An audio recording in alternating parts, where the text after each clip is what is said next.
Well,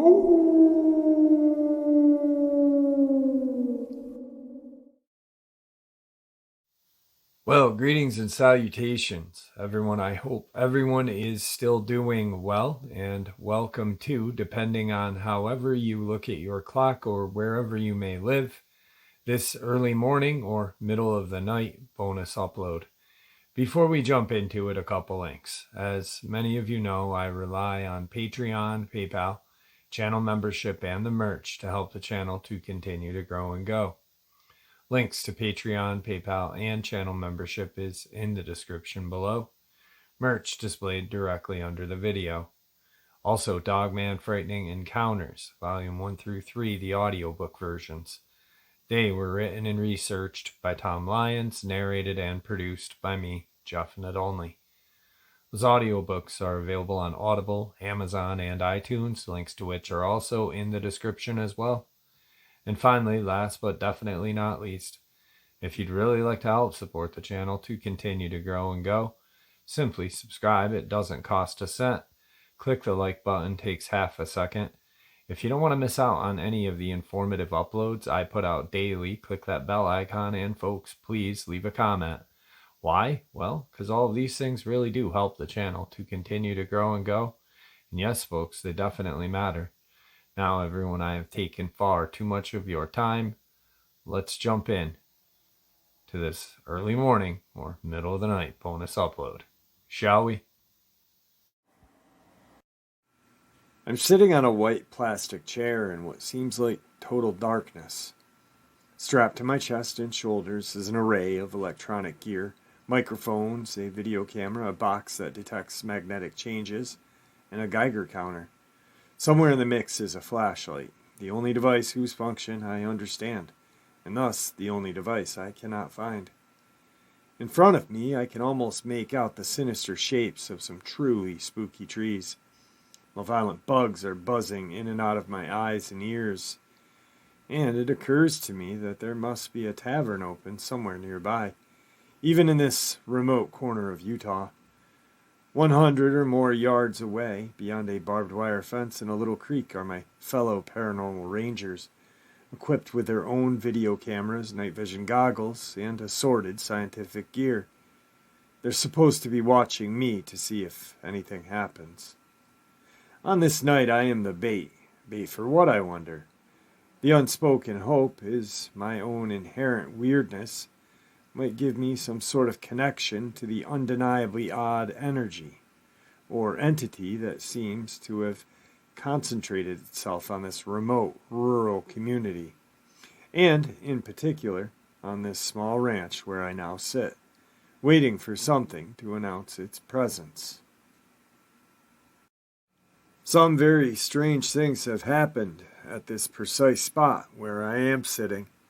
It is here that a visitor was accosted by a roaring but nearly invisible creature, something akin to the Predator of the movie Fame.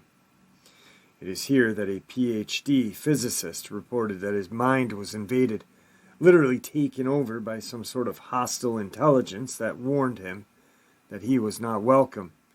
It is here that the entire team of researchers watched in awe as a bright door or portal opened up in the darkness, and a large humanoid creature crawled out before quickly vanishing. And it is here that several animals, cattle and dogs, were mutilated, obliterated, or simply disappeared. For as long as anyone can remember, this part of northeastern Utah has been the site of simply unbelievable paranormal activity. UFOs, Sasquatch, cattle mutilations, psychic manifestations. Creatures that are not found in any zoos or textbooks, poltergeist events, you name it, residents have seen it. Retired school teacher Junior Hicks is the area's unofficial historian for all things weird.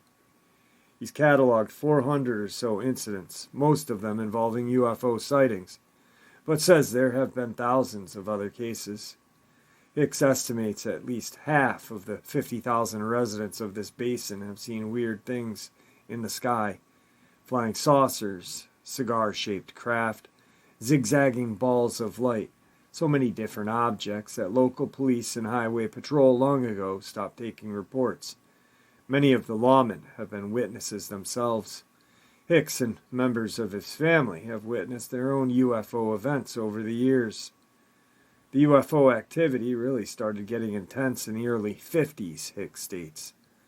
There were cases where a whole school and all the teachers saw these things hovering over the town in broad daylight.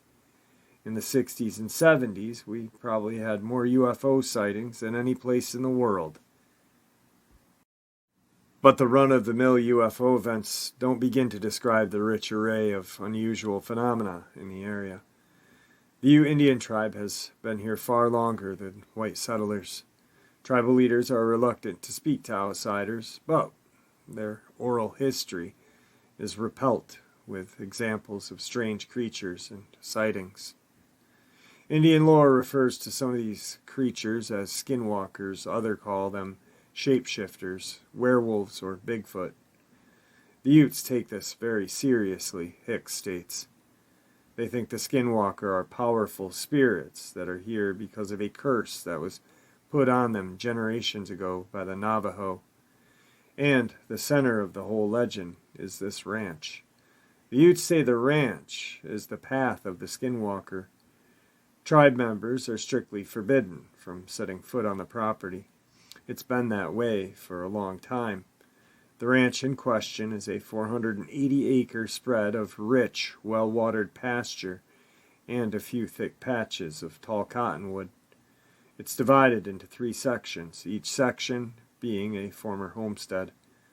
Thick brush and small river are on one side, a rocky, picturesque ridge is on the other.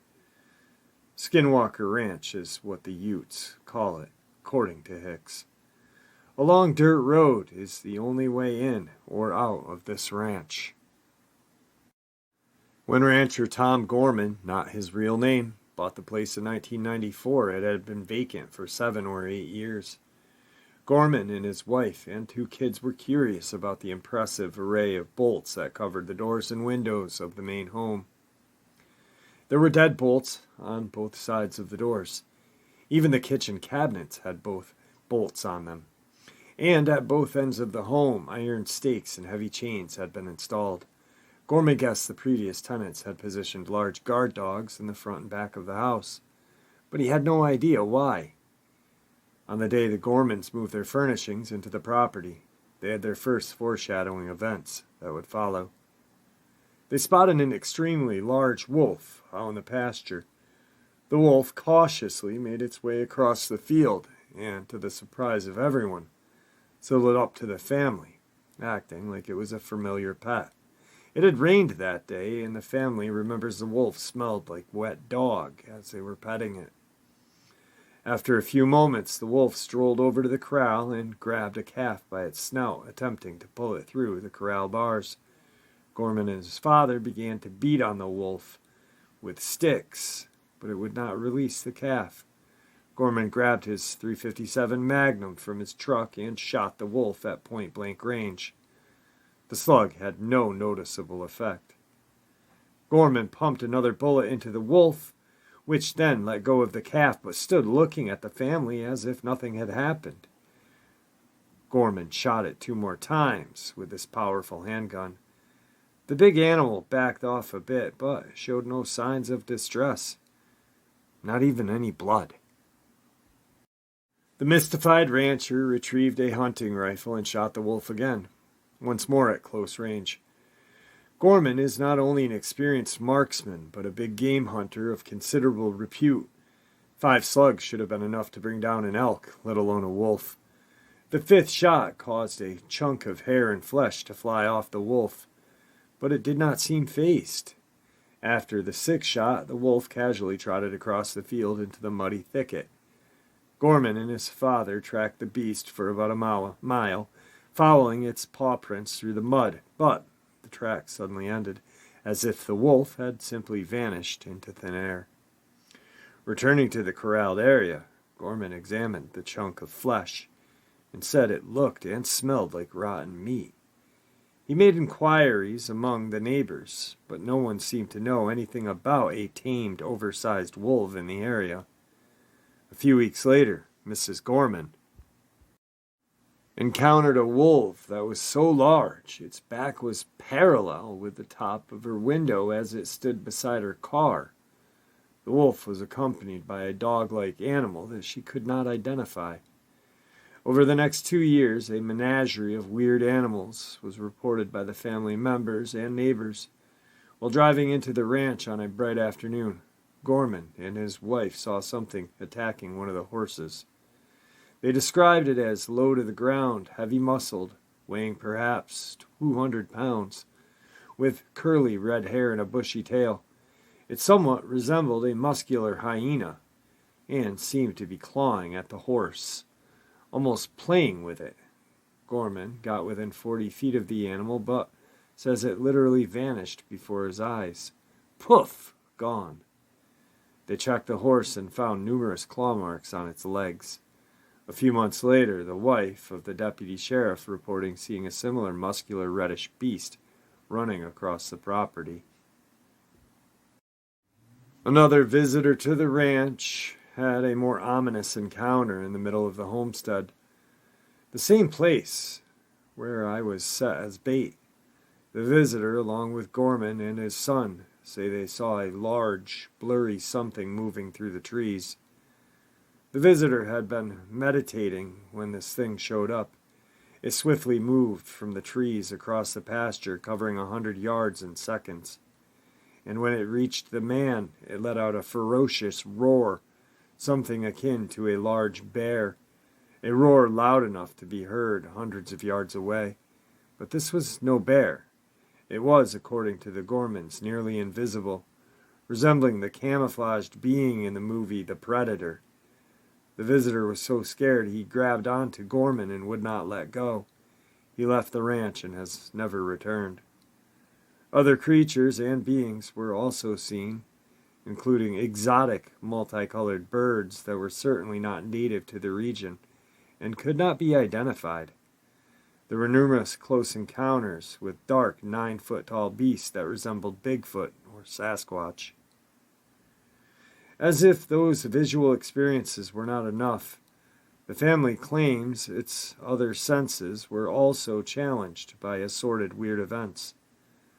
They often were overwhelmed by a strong musk odor. The pastures would unexplainably light up at night like a football stadium.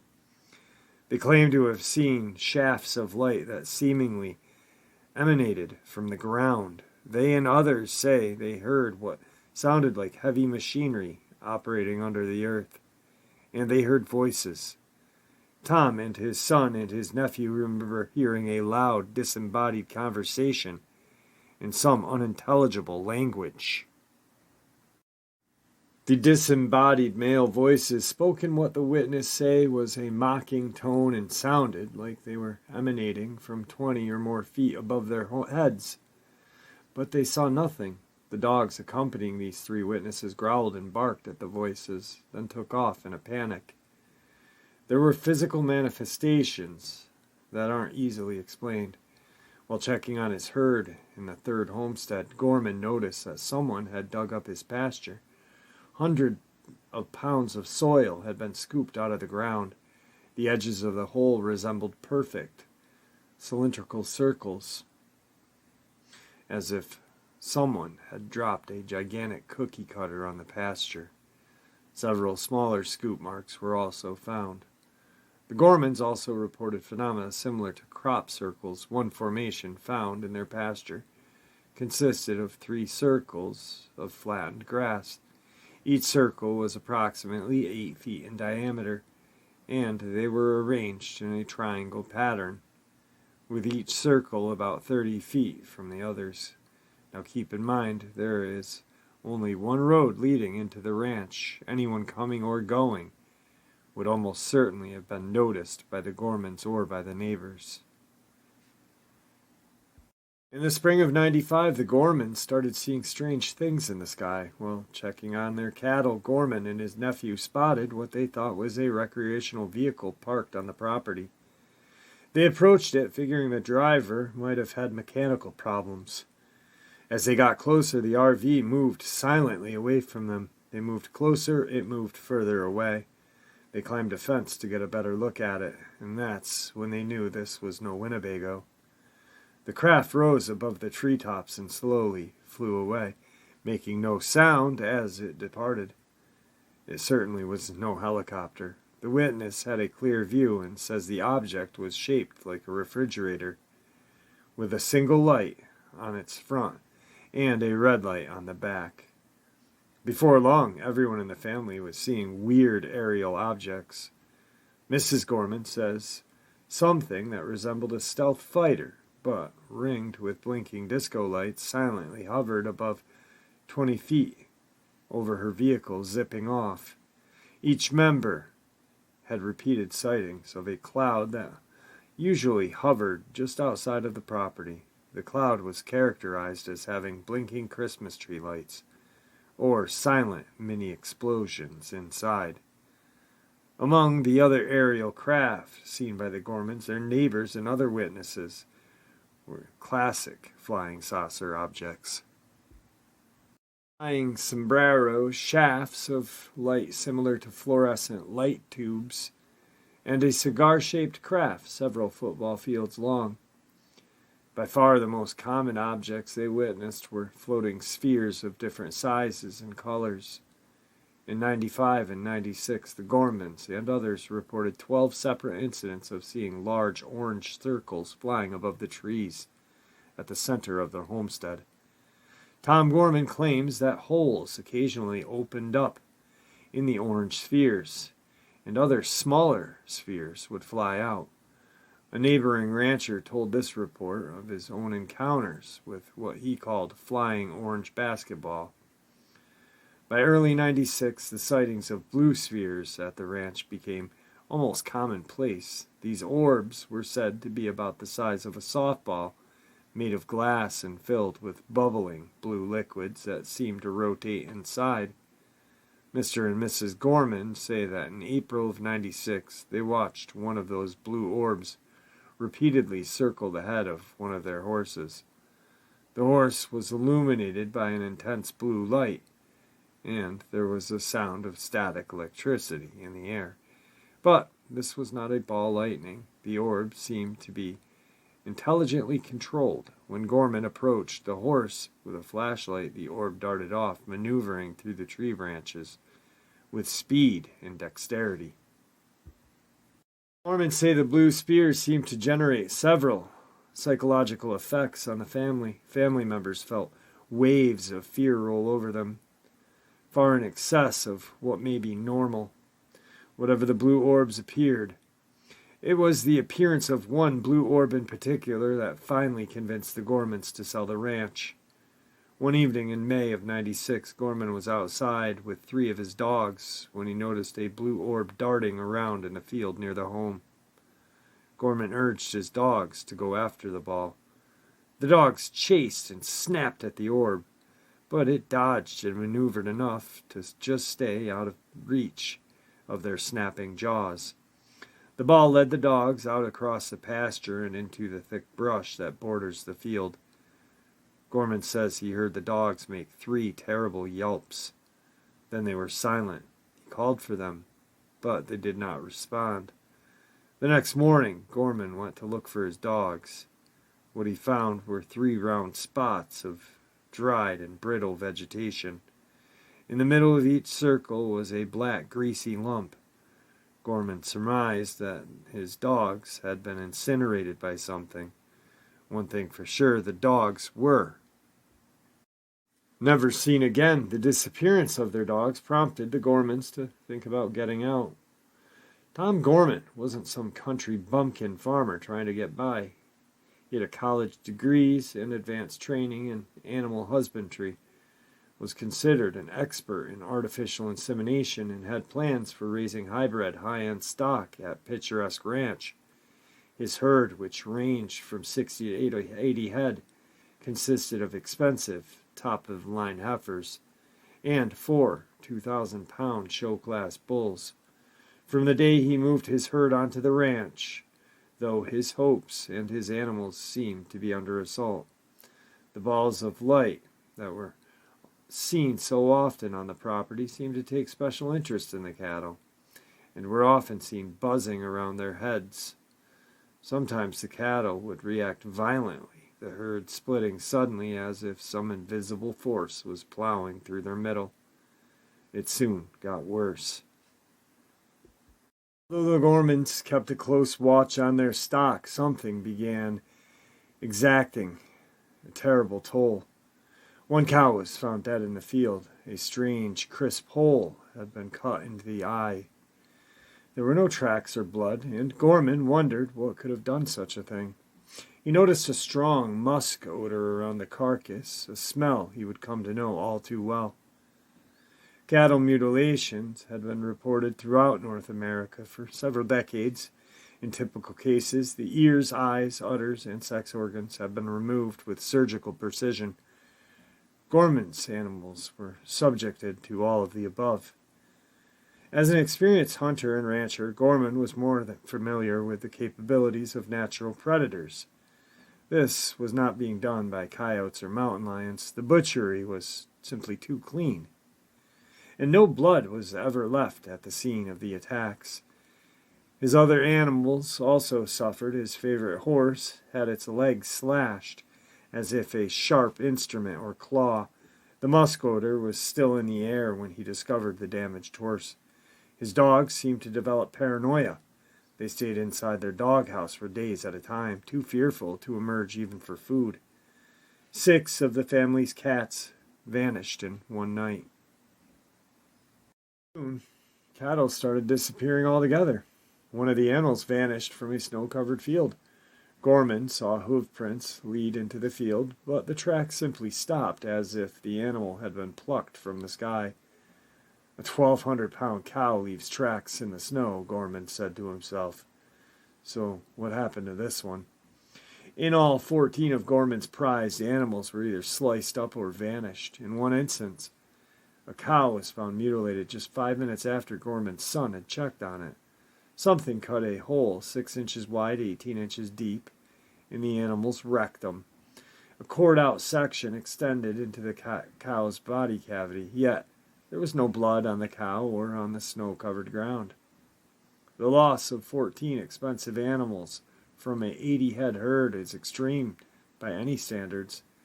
There were other losses as well, but from explainable causes. It meant that Gorman was close to financial collapse. One April afternoon, Gorman and his wife took a quick drive to town for supplies. As they passed the corral that contained their 4 bulls, they commented to each other that it'd be really in trouble if something were to happen to one of those bulls. When they returned to the ranch less than an hour later, all 4 bulls were gone. The Gormans began a frantic search for the missing behemoths, but couldn't find a trace. As a last resort, Gorman decided to peek in a metal trailer that was situated inside the corral. He thought highly unlikely that the bulls would be inside. From the corral, there is only one door into the trailer, and it's secured by a thick metal wire that clearly was still in place. Gorman was shocked to see that all 4 of his bulls were inside the trailer, squeezed like so many oversized sardines into a tiny enclosure, crammed in against the sides of the trailer and against each other. When he yelled to his wife that he'd found them, the bulls seemingly woke up as if in a dream state and started kicking the hell out of the trailer and each other. There is simply no way that anyone could coax these 4 bulls into a trailer, says Combe Kelleher, a microbiologist who would come to know Gorman well. It would be tough enough to get one of them into the trailer, but all 4 virtually impossible. The only door leading from the corral into the trailer was still secured by fastened wire, and there were cobwebs on the inside of the door, proving that it had not been opened. It's almost as if someone overheard the ranchers worrying about their bull, then decided to mess with them. Kelleher didn't realize it back in '96, but the Gorman Ranch was soon to become his home away from home. Kelleher is the deputy administrator of NIDS, the National Institute for Discovery Science, a Las Vegas-based research organization founded by a local businessman, Robert Bigelow.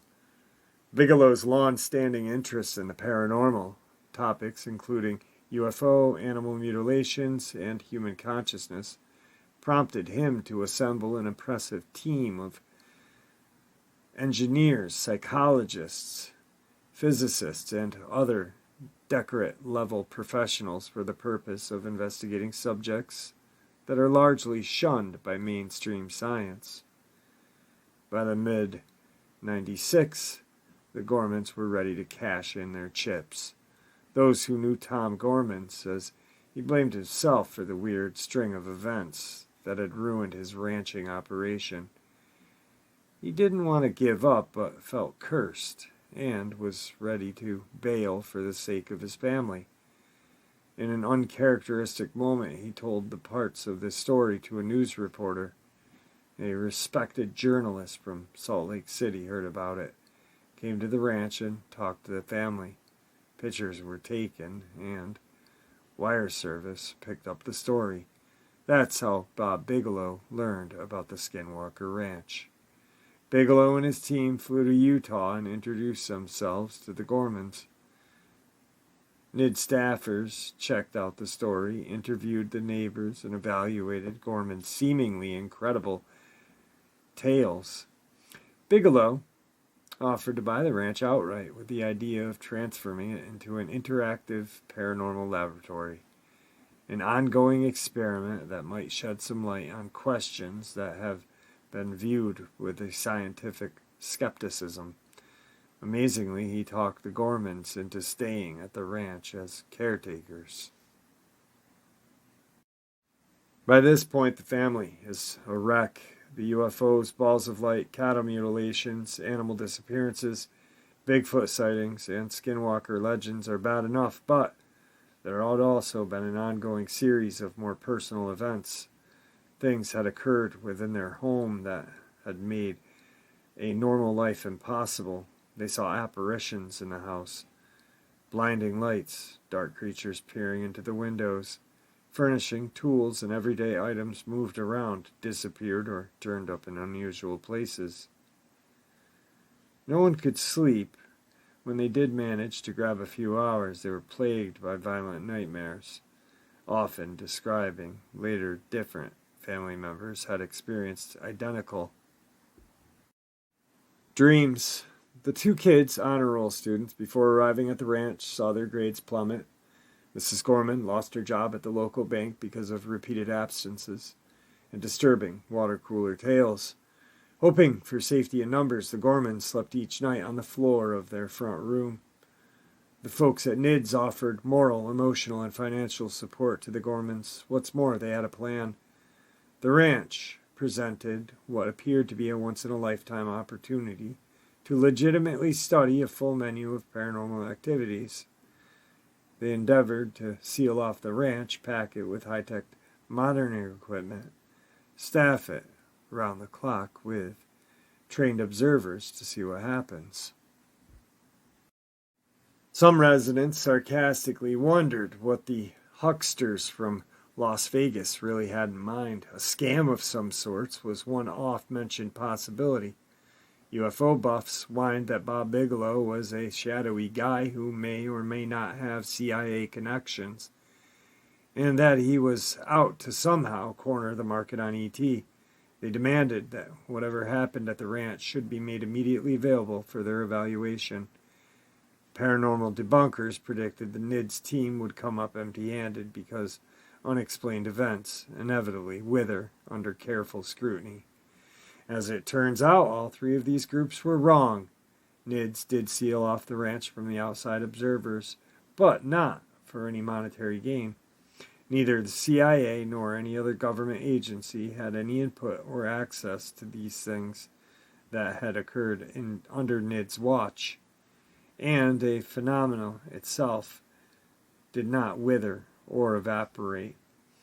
For the past 6 years, events at the ranch have been under constant scrutiny. Witnesses, including highly accomplished scientists and law and order personnel, have documented a mind-boggling array of unusual activity, but there has been a near total blackout on the release of any information about the site. By agreement with Bigelow, a reporter was granted the first outside access to the ranch and to scientists and ex-lawmen who have been studying it. Interviews were conducted with the ranch, as well as with the community and the memories who had reported unusual events, and several nights were spent out on the ranch itself, watching for odd lights and other manifestations. No one who has studied this can say with any certain what's going on. The NIDS researchers are not making any claims about ETs, ghosts, skinwalkers. They are merely collecting data and trying to make some sort of sense out of it. That is a small comfort to me as I sit in darkness on my plastic little chair waiting for something to happen. The mind certainly can play tricks in such an environment, but could so many witnesses be completely wrong? Do not travel to the ranch. You are not welcome there. It is private property, and the people who live on or near don't want to be hassled by curiosity seekers or the media. What's more, a high level of unexplained phenomena has taken a steady nosedive over the past few months. So chances are you wouldn't see anything, even if you could, on this property. This next part is an add-on. As if to punctuate the point, the phenomenon at the ranch seemed to constantly evolve. One of the most recent incidents occurred on a cold morning in February. The caretaker for the property was patrolling the grounds early in the morning. As he walked past a watering hole, he noticed an odd circular impression in the thin ice that had formed overnight. Something had carved a perfect circle into the ice. The circle was just under 6 feet in diameter and seemed oddly reminiscent of the crop formation seen in England's wheat field. The cuts extended only a quarter of an inch into the ice, and the ice itself is another quarter of an inch. The question arises, how could this have been done? Someone standing on that muddy bank would have left footprints. The only footprint are cattle tracks. The ice itself is so thin that it could not support almost no weight and certainly would have cracked if broken.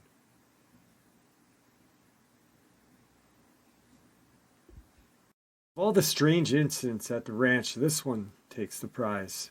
It occurred on the night of March 12, 1997. Barking dogs alerted the team to something lurking in a tree near the ranch house. Tom Gorman grabbed his hunting rifle and took off in his truck toward the tree. 2 NIDS staffers followed the other vehicle. All the strange incidents at the ranch, this one takes the cake. It occurred in the night of March 12, 1997. Barking dogs alerted the team to something lurking in the tree near the ranch house. Gorman grabbed his hunting rifle, took off in his truck toward this tree. 2 NIDS staffers followed in another vehicle. Up in the tree branches, they could make out a huge set of yellowish reptilian eyes. The head of this creature had to be 3 feet wide, they guessed. At the bottom of the tree was something else. Gorman describes it as huge, hairy, with a massively muscled front legs and a dog-like head. Gorman, whose 8-crack shot fired at both figures from a distance of 40 yards. The creature on the ground seemed to vanish. The thing in the tree apparently fell to the ground because Gorman heard it land heavily in a patch of snow. All 3 men ran through the pasture and scrub, chasing what they thought was a wounded animal, but they never found an animal or saw any blood. A professional tracker was brought in the next day to scour the area, and nothing.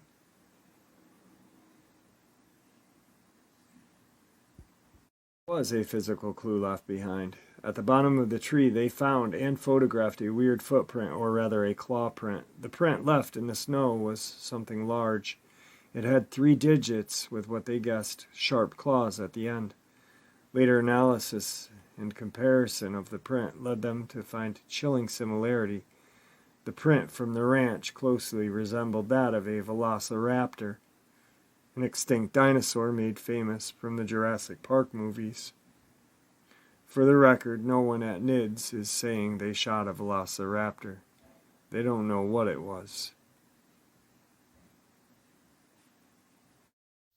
And there you have it, folks. An absolutely horrifying end of the night or beginning of the day bonus upload. I hope y'all enjoyed it as much as I enjoyed sharing it with you. I'd like to thank you all for supporting the channel. It is, after all, your support that keeps the channel growing and going, and what gives folks a place and a chance to share their experiences and theories judgment-free, just simply treated with the respect that we all deserve. Everyone, please stay safe, happy, healthy, and ever vigilant, keeping an eye on our children, pets, family, and friends. These creatures are real. They are out there and dangerous. Share this information with those you love and care about, and it may just help save their lives someday. And until next time, never stop asking questions, never stop searching for the truth, and God bless.